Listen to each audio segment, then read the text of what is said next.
ప్రాణమన్నా ఒకప్పుడు పారాయుడినేగా నేనెప్పుడు నీ పట్టీల చప్పుడు వింటే ప్రాణమాగుతుందే ఇప్పుడు చెంపదెబ్బ కన్నా బాధ గుండెలుంది చూడు గదా నువ్వు వస్తే లేసి రాదా పోయి ప్రాణమే సదా నీతో లేకున్న సంతోషమే కదా ఉంటానే నీకే దూరంగా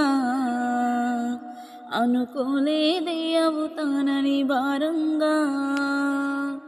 ప్రేమించానే నిన్నే గాఢంగా మోసపోయానే నిన్ను నమ్మి ఘోరంగా ప్రాణమన్నా ఒకప్పుడు పరాయుడినేగా నేనిప్పుడు నీ పట్టీల చప్పుడు వింటే ప్రాణం